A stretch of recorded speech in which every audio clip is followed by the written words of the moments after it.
Welcome once again to M5's English language learning program, Let's Speak English. I'm Gav Duncan and I'm here on your TV screen to help you learn English.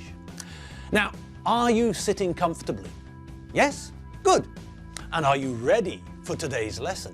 Yes? Good. Okay, well, let's learn English together. Now, what did we look at yesterday? Can anyone remember?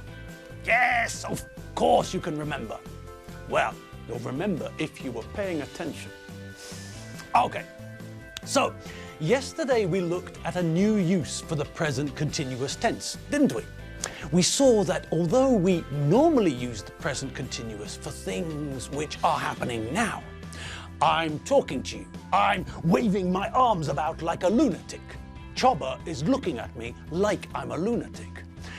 We can also use the present continuous to talk about the future, not just the present.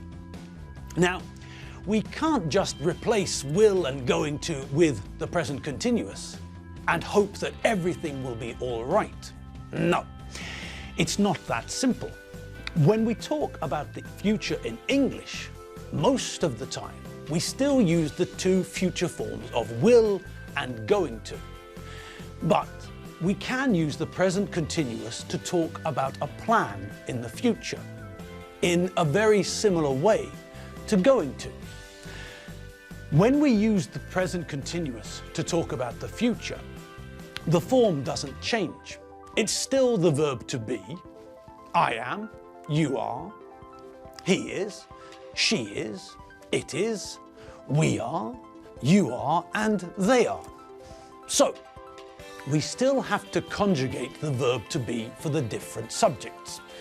I, you, Alfredo, Mr. Williams, etc. Then we add a verb in the ing form. Once again, we have to be careful with the verb in the ing form because there are spelling rules which we have to obey. For example, we have to make sure that when we make the ing form of the verb, if the verb ends in E, we have to remove the E before we add the ing ending.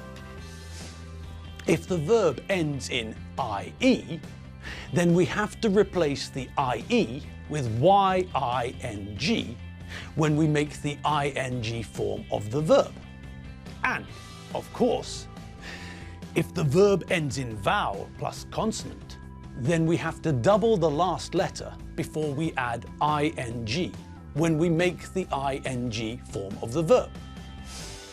Okay, so there are a few rules we need to pay attention to, but that's okay, isn't it? There are rules we have to learn. The sun rises, the sun sets, and there are rules we have to learn. Like it or not, the rules are there to stay. And we have the intelligence, don't we? Yes, we have the intelligence to handle a few rules. There are rules in every language, and there are exceptions to the rule in every language. You learned the rules in your mother tongue, so what's the difference now? The rules are different. Yes, I know, this is a different language. But we do not give up. We do not give in. We do not fall onto the floor and cry like a small child. If we make a mistake, we try to learn from it. We are gods of English.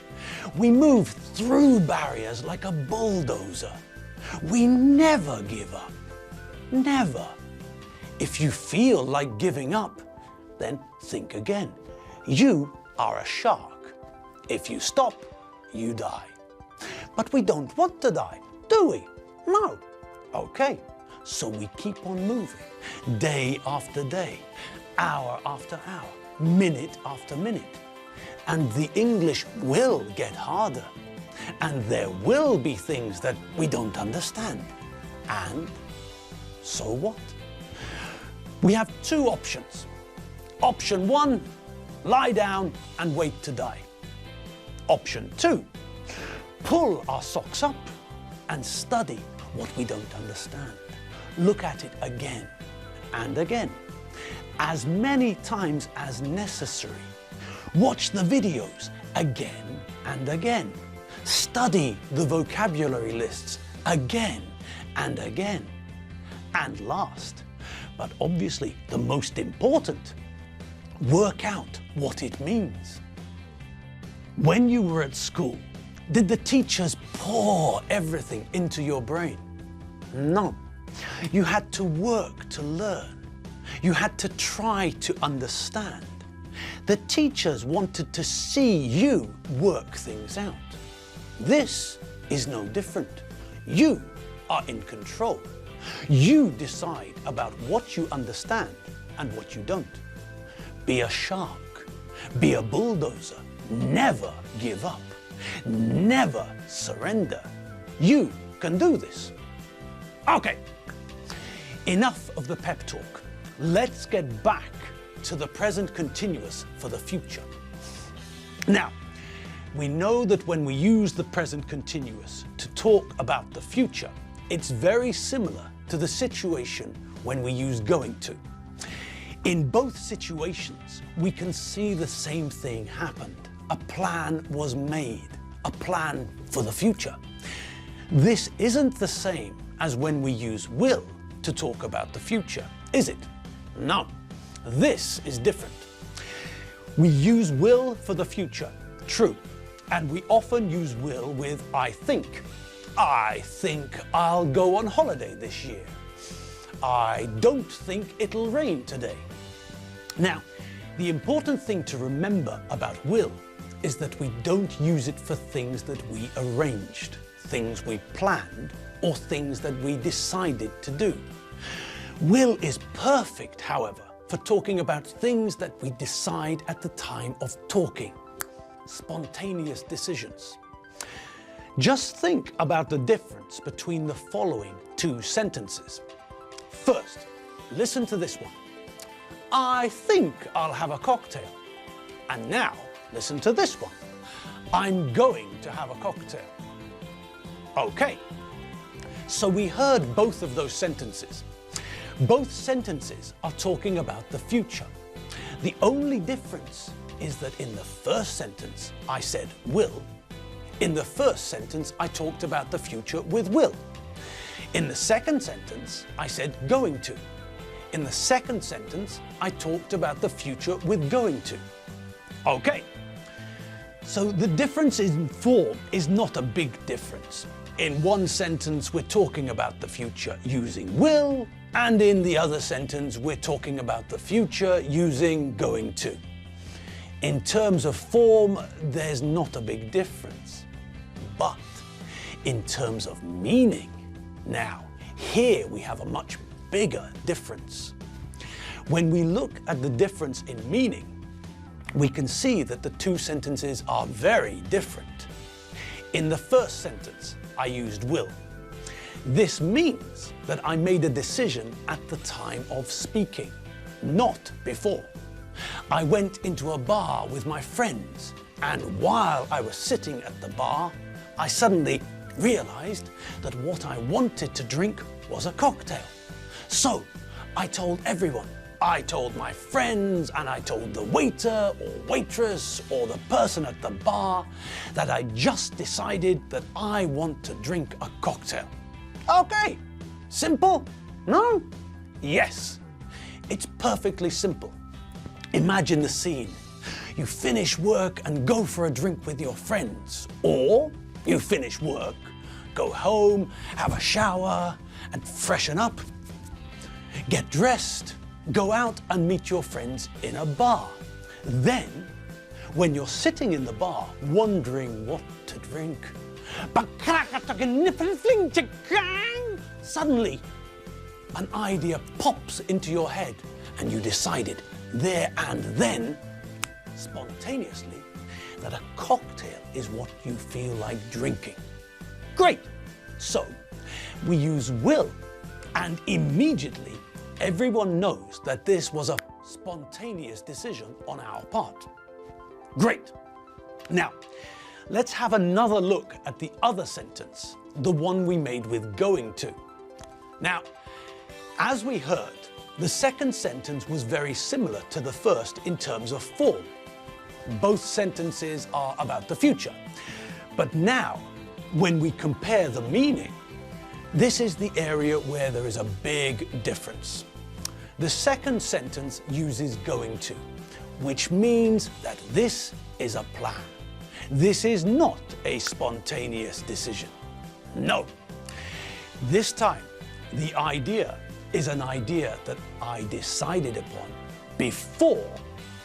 This is something I planned, something that I thought about. When we imagine the scene in the second sentence, we get a very different picture. At some point in the day, I started thinking about what I wanted to drink that evening. And then, I made a decision. I decided what I was going to have to drink. So, that's the difference. One of the main differences between will and going to is the fact that will is used for spontaneous decisions, decisions we make at the time of speaking, and going to is used to talk about decisions which were made in the past. We still use them both to talk about the future, but going to is planned. Now, next lesson, we're going to look at some more examples of the future, and we're going to check that we know when we have to use will and when we have to use going to.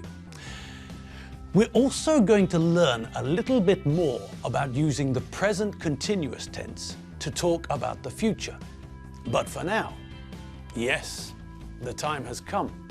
It's that time again. Time for me to stand aside and let another person, well, no, not a person, another thing, yes, a thing. But there must be a better word than thing. Well, she's a fish, isn't she? Yes, she's a fish. So, here we are, here we all are, and it's now time for our favourite fish, Enid. Enid Fotherington Smythe, the eccentric, elegant, eclectic, electric eel.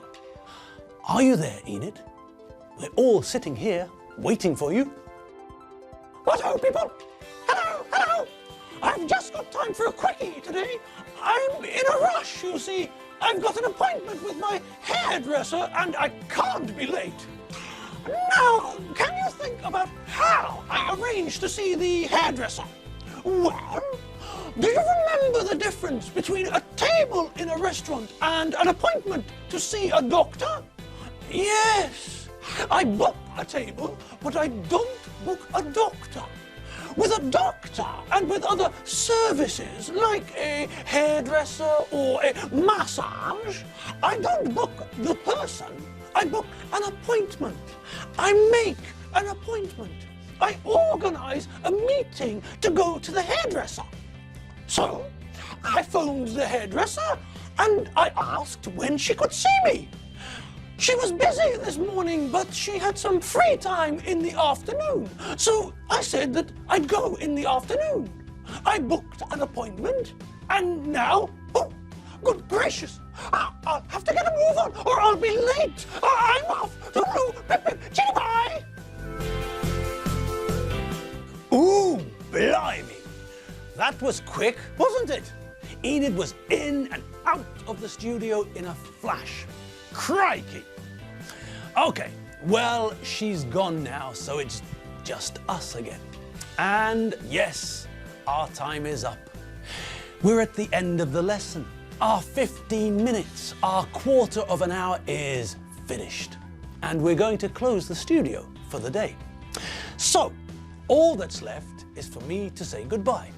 Goodbye! Okay, thanks for watching M5's English show, Let's Speak English. I had fun. I hope you had fun too. I'm Gav Duncan. I'm not Master Ken, and I'm not the son of Zorn. I'm Gav Duncan, and I'll see all of you tomorrow. See you later. Have fun. Bye.